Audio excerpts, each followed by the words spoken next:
저 빛이 보이시죠? 저 빛의 그 손잡이를 보면 원래는 그 인어공주 그 그림이 새겨져 있었던 빛입니다. 원래는 이 거울, 동그란 거울, 그 인어공주가 또 새겨져 있는 그 동그란 거울과 함께 한 세트인데, 제가 저희 딸이 어렸을 때 저 빛과 거울을 선물해 주었습니다. 인어공주 브랜드 제품이라 그때 값은 좀 나간 것 같아요. 용도로 쓰기에는 좀 약간 볼품없고, 제가 머리를 몇 번 빗어봤는데 정전기가 일어나더라고요. 그런데 저거를 사주었더니 아이가 인어공주 머리를 빗기기도 하고, 또 자기 머리를 빗으면서 스스로를 인어공주라고 아마 생각을 했을 겁니다. 그런저런 생각을 하면서 놀다가 어느 때인가 시간이 지나서 보니까 저게 그냥 굴러다니더라고요. 아이가 크니까 관심도 잃어버렸는지 저 빛만 굴러다니는 걸 봤습니다. 그래서 제가 저 빛을 주워서 이왕 이렇게 된 거 날에도 쓰자. 그때부터 저 머리빗을 제가 빗기 시작을 했습니다. 인어공주 그림이 있었는데 보면 안 보이시죠? 제가 얼마나 빗었는지 아시겠습니까? 하도 빗어서 인어공주로 그림이 이미 다 지워져 버렸습니다. 근데 처음에는 어색하더니 저걸로 계속 빗다 보니까 요즘에는 어딜 가도 꼭 저거를 들고 다녀야 됩니다. 처음에는 인어공주 그림이 새겨져 있어서 조금 그랬는데 지금은 이제 다 지워지고 그래가지고 자신 있게 저걸 들고 다니는데요. 근데 재밌는 게 뭐냐면 너무나 익숙해졌다는 거예요. 너무나 익숙해져서 저게 아니면 잘 비켜지지가 않습니다. 그러니까 다른 빛은 비춰지지가 않는 것 같은 생각이 그때부터 드는 겁니다. 사실은 장난감 빛이라고 하는 고정관념을 벗어나서 제가 저것을 사용한 거였는데 어느 때부터인가 적어 다니면 안 된다는 생각이 저도 모르게 들어서 저 자신의 또 다른 고정관념이 되어버렸죠. 그러다 보니까 점차 익숙해진 것이 지나쳐서요. 이 변화라고 하는 것들이 쉽게 다가오지 않게 되는 겁니다. 다른 빛으로는 잘 안 비껴집니다. 저희 집사람도 보니까 꼭 자기가 비는 빛이 있어서 꼭 그걸 들고 다니더라고요. 아이도 그렇고. 그러고 보면 이 앉아있는 자리도 그래요. 이 대개가 지금 앉아있는 자리가 지금 몇 주째 앉아있는 자리라는 생각이 들지 않습니까? 제가 성도님들한테 뭐라고 말하기가 이상한 게 목사님들도 모이는 자리를 보면 처음에 모임 장소에 앉았을 때 그 자리가 3박 4일 내내 자기 자리가 될 가능성이 굉장히 높습니다. 누가 시킨 것도 아닌데 꼭 그 자리 가서 자기도 모르게 앉게 되더라고요. 우리가 일상생활을 살아가면서도 이런 소소한 거이기는 하지만 생각하지 않으면, 그것에 대해서 인식하지 않으면 사실 변화라고 하는 것은 쉬운 일이 결코 아니라는 것이죠. 그리고 그것은 우리도 모르는 새 생활 속에서 자기도 모르는 고정관념이라고 하는 것을 만들고요. 그런 고정관념이 변화되지 않고 굳어지면 다른 것에 대한 편견을 만들기 마련이라는 겁니다. 그것이 우리 삶 속에서 나타나는 모습 가운데 하나라는 것이죠. 오늘 우리가 읽은 이 본문 말씀에서도 고정관념과 이 편견이라고 하는 것에 빠진 유대 사회의 단면을 잘 보여주는 그 말씀을 우리가 함께 보게 됩니다. 이 사실 본문과 같은 장이죠. 언급된 이 바로 앞 사건들은 유대의 종교 지도자들 그리고 당시 유대인들이 이 예수님을 시험에 빠뜨리기 위해서 여러 가지 어려운 질문들을, 의도적인 질문들을 던진 이야기들을 기록하고 있는 내용이었습니다. 어떻게 해서든 예수님을 모략해서 시험에 빠뜨리고자 하는 것이 그들의 책략이었죠. 그들의 생각이었던 겁니다. 그런데 예수께서는 그에 대해서 말씀을 정확하게 해주셨죠. 그리고 그것이 갖는 의도를 간파하시고 하나님의 말씀을 들어서 이 말씀, 곧 우리가 어떻게 살아야 하는가에 대해서 분명한 메시지를 그들에게 전해주셨습니다. 그러자 그들 중 한 율법 교사가 그들에게 예수께 이렇게 질문을 하죠. 율법 가운데 어느 계명이 중요한 것입니까? 라는 질문을 하게 됩니다. 이 수많은 율법의 계명들, 율법이라고 하는 것은 지금도 끊임없이 쓰고 있죠. 지금 우리가 국회에서 하는 것들이 입법 활동 아닙니까? 법을 만드는 것이죠. 세상이 변화되면 그 세상에 변화된 것만큼 사회관계도 복잡해지고 또한 새로운 활동들이 생겨나면 그에 대한 법적 조항들을 만들어내야 합니다. 그러니 율법의 조항들은 끊임없이 만들어내는 것이죠. 당시에도 이미 유대 율법은 상당히 많은 계명들을 가지고 있었습니다. 그런 계명들을 두고 예수께 질문하는 것이죠. 그 중에 어떤 것이 가장 중요한 것입니까? 라고 질문을 하는 겁니다. 그 율법의 계명 중 핵심이 과연 무엇인가 하는 것을 예수님께 물었던 것이죠. 이 율법 교사들이 이렇게 예수님에게 물었던 데에는 그럴 만한 이유가 있었습니다. 그것은 그들이 예수님을 향해서 가지고 있었던 그들의 편견, 이 고정관념과 관련이 있었던 것이었죠. 실제로 당시 율법을 맹신하고 있던 유대인들과 유대 율법주의자들의 이 눈에 비친 예수님과 그의 제자들은 거의 율법을 인정하지 않고 무력화시키는 세력으로 비춰지는 그런 모습이었다는 겁니다. 예수님의 언행이나 제자들이 보여줬던 모습들은 그들이 맹신했던, 그들이 믿었던 율법을 따르지 않는 것처럼 보였다는 것이죠. 그들에게 율법이라고 하는 것은 곧 하나님의 말씀입니다. 하나님의 말씀은 지켜도 되고 안 되고 선택의 문제가 아니라 당연히 지켜야 하는 것이고 마땅히 그것을 따라야만 하는 절대 불변의 진리였던 것이었죠. 그런데 어떻게 된 영문인지 하나님의 아들이라고 이야기하면서 다니는 예수님과 그를 따르던 제자들은 율법을 제대로 지키지 않는 것처럼 보였다라는 겁니다. 이 마태복음 12장을 보면 안식일에 제자들이 배가 고파서 이 미리삭을 잘라 먹은 그 사건에 대한 기록이 나오죠. 그러자 율법을 믿고 있었던 사람들은 제자들의 그런 행태를 보면서 이것은 하나님의 말씀에 완전히 불복종하는 잘못된 행위라고 그들을 지적하게 되죠. 그런데 놀라운 것은 바로 그 다음에 회당에 들어갔을 때 예수께서는 손에 병이 걸린 병자의 병을 고치셨습니다. 이건 역시도 안식일 개념과는 전혀 다른 행동처럼 비춰졌다는 것이죠. 그들의 입장에서는 안식일에는 노동을 하지 마라, 어떤 일도 하지 마라, 오직 하나님만 기념하라고 했던 말씀과는 어긋나는 언행이었다는 겁니다. 더군다나 안식일을 어떻게 생각하냐는 물음에 대해서 예수께서는 안식일의 그 규정은 율법 가르침 그 자체보다도 선을 행하는 것이 더 중요하다고 해서 그들을 놀라게 만들죠. 그리고 그것이 그들을 분노케 만들고 그 결과로 오늘 이 질문처럼 어떻게든 예수님을 잡아 죽이려는 모략들을 그들이 꿈꾸기 시작하게 만들었다는 겁니다. 그리고 그 순간부터 예수님은 편견의 대상이 되었죠. 너는 우리와 같은 사람이 아니다. 잘못된 사람이다. 하나님의 말씀을 온전히 따르지 않는 불순한 바로 이방인과 같은 존재라고 생각을 했다는 겁니다. 예수님에 대한 이들의 삐뚤어질 시선은 그것만이 아니었죠. 그들의 고정관념에서도 찾아볼 수가 있습니다. 이 당시 전통적인 유대인들의 시선 속에서 예수님의 모습이 어떻게 나타났는가? 그에 대한 편견, 그의 생각과 그의 언행에 대한 그들의 불만족만이 아니라 그의 출생 배경으로부터 이들은 고정관념을 가지고 있었다는 겁니다.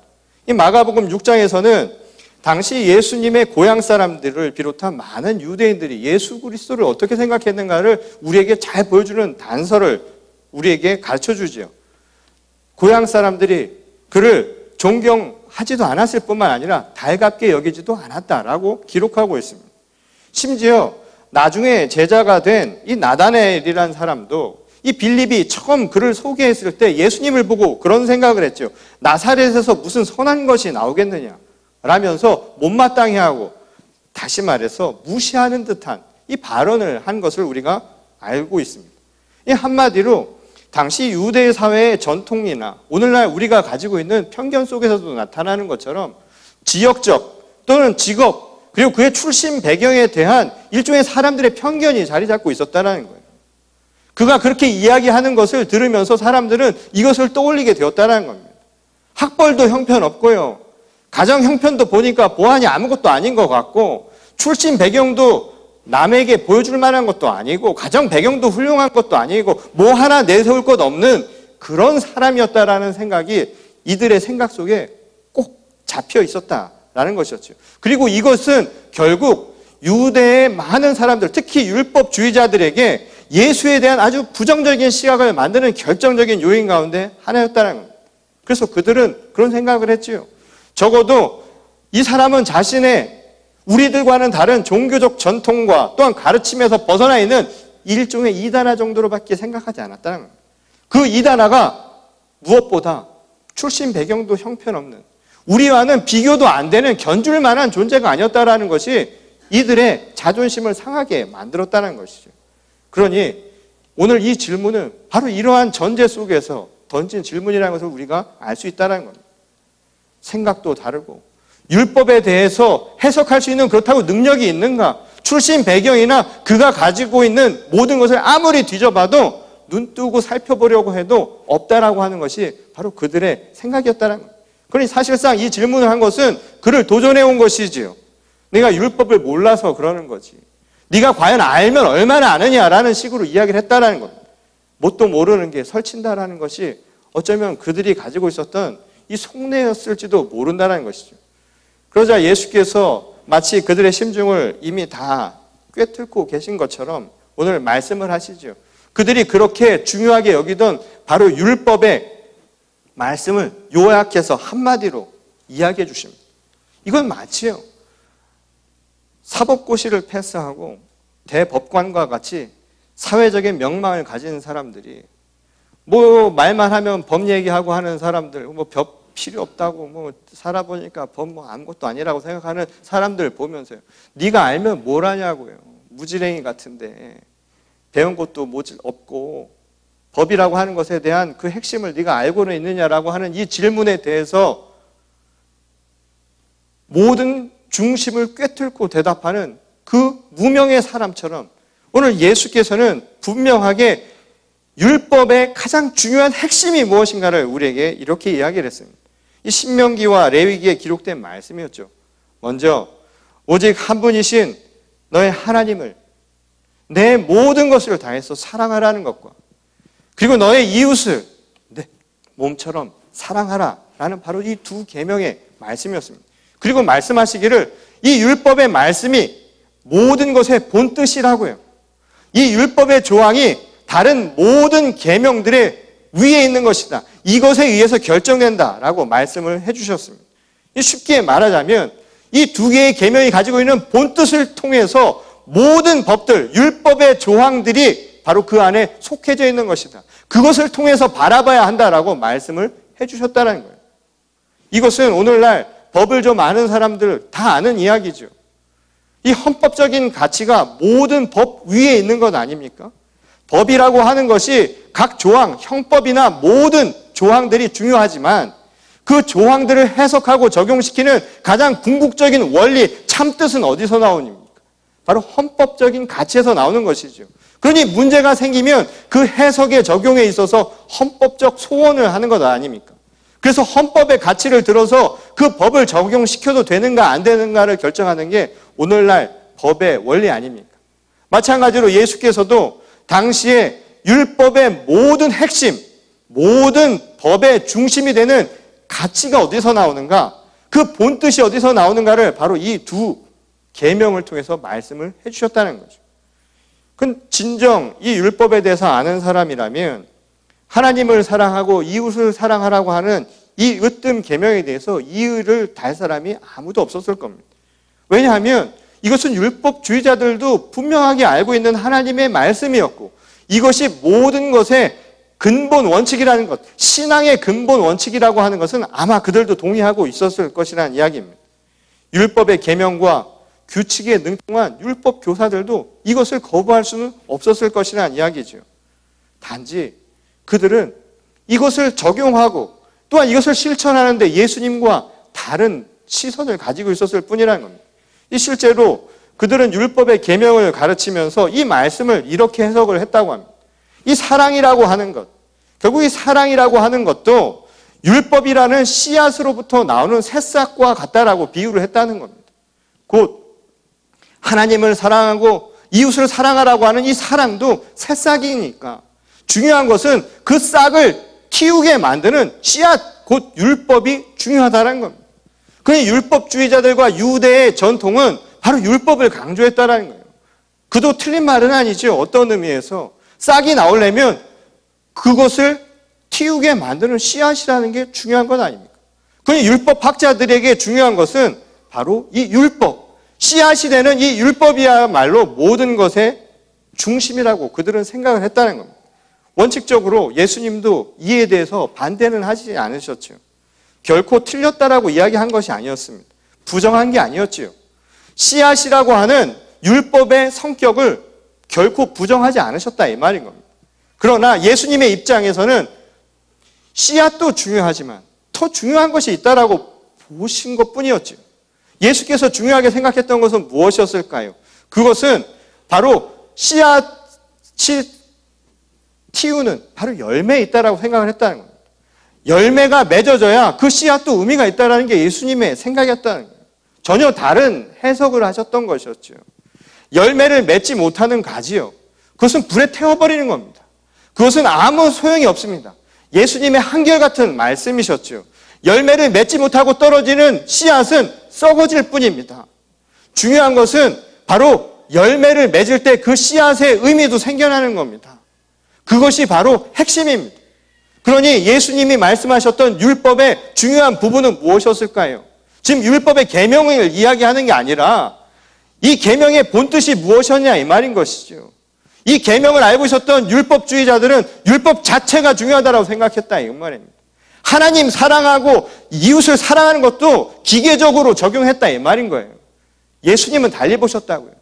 그 말씀 율법 자체가 아니라 그 율법을 통해서 우리가 그것을 어떻게 적용하고 어떻게 실천하느냐, 사랑이 드러나지 않으면 그것은 아무 소용이 없다라는 거예요. 법이 있으면 뭘 합니까? 오늘날 한국 사회에 법과 관련된 게 얼마나 많아요. 국회라는 곳 가보십시오. 국회에서 뭐 하는 곳인가요? 법 만드는 거예요. 법 안 만들잖아요. 잘 안 만들어서 문제가 되고 있잖아요. 입법기관이 입법을 만들라는 법은 안 만들고 정쟁만 벌이는 것 아닙니까? 편법을 만들어내는 경우가 얼마나 많아요. 사법기관은 그 법을 적용해서 제대로 집행하라고 하는데 잡을 놈 안 잡고 엉뚱한 사람 갖다 놓고 잡아야 할 사람들 마음에 가깝다고 힘이 있다고 높은 사람이라고 그냥 놔주는 게 오늘날 현실 아닙니까? 그런 현실 속에서 뭐가 지금 잘못됐다고 여러분 생각이 드십니까? 법이 잘못됐던 법 됐었나요? 법의 적용이 잘못됐지요. 그것을 실천하는 것이 제대로 되지 않았지요.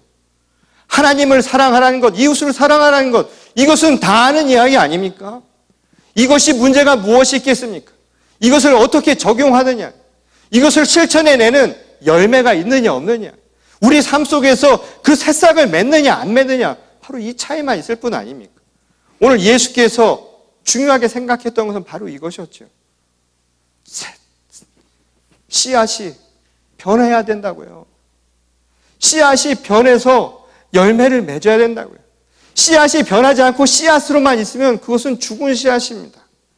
법이 그대로 그냥 있으면, 율법이 율법대로 그냥 있으면 그것은 죽은 씨앗일 뿐입니다. 열매 맺지 못하는 씨앗은 아무 소용이 없습니다.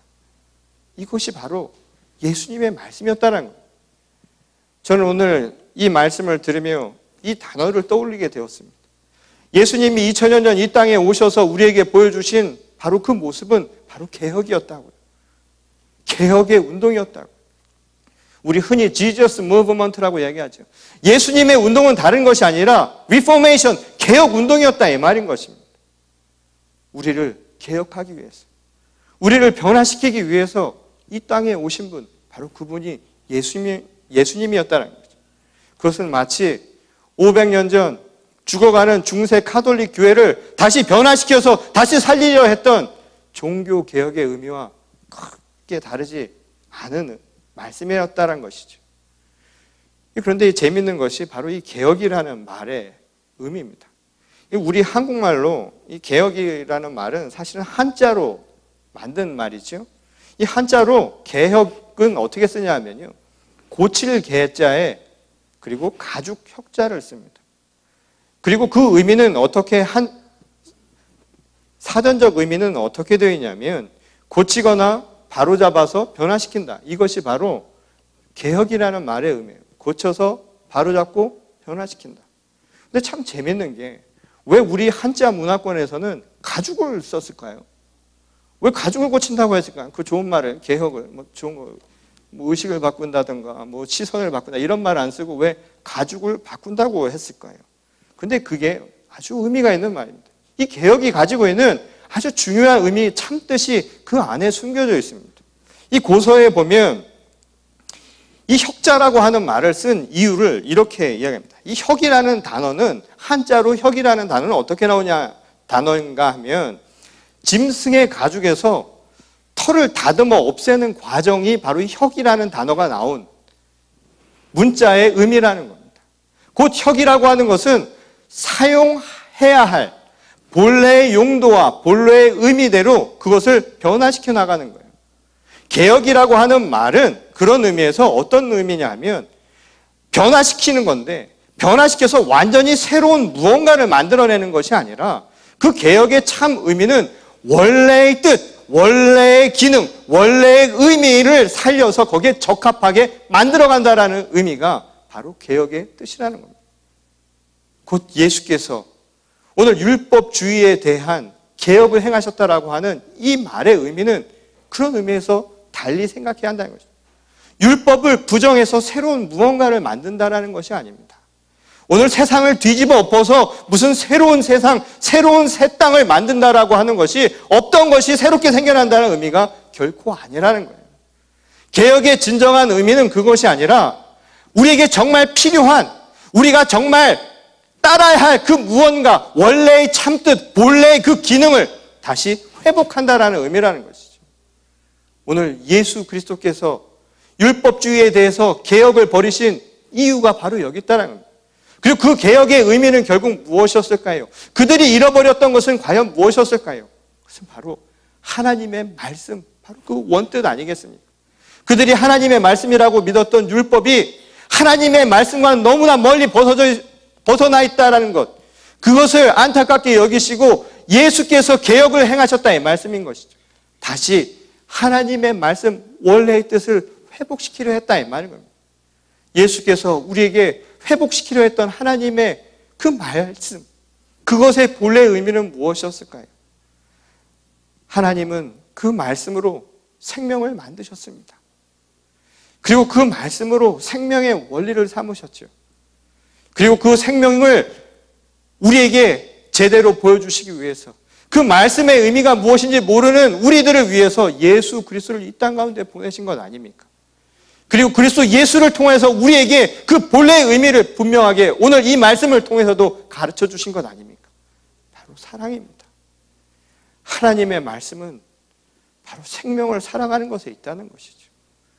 율법이 아무리 기가 막히게 적혀져 있고, 율법이 아무리 조직적으로 체계적으로 잘 되어 있다 한들, 하나님의 말씀, 그 원래의 뜻인 생명을 향한 참 사랑을 잃어버리면 그것은 아무 소용이 없다는 겁니다. 그것은 죽은 씨앗에 지나지 않는 것이고, 꺾인 가지와 같은 것이고, 썩어질 밀알에 지나지 않는다는 겁니다. 오늘 우리가 회복해야 할 원래의 모습이요, 하나님의 말씀, 이 생명의 가치를, 그리고 그것을 사랑하는 우리 마음을 회복하는 것, 이것이 바로 참 개혁의 의미라는 것이죠. 말씀대로 이번 주는 종교개혁 500주년 이 기념일이 바로 내일 모레이고, 오늘은 바로 기념주일이기도 합니다. 이 500년 전에 교회가 온갖 고정관념과 이 편견 속에서 부정부패에 빠져 있을 때요, 그리고 변화를 두려워하는 그 순간에 믿음의 선배들은 개혁을 벌였습니다. 그리고 그 개혁을 통해서 우리가 회복해야 할 생명의 중요한 의미가 무엇인가, 우리가 따라야 할 진정한 믿음의 핵심이 무엇인가를 우리에게 다시금 가르쳐 주었죠. 이제 500년이 지난 오늘 우리도 우리 자신에게 이제 물어봐야 할 때가 되었습니다. 오늘날 우리가 또 다른 개혁의 대상이 되고 있는 것은 아닐까요?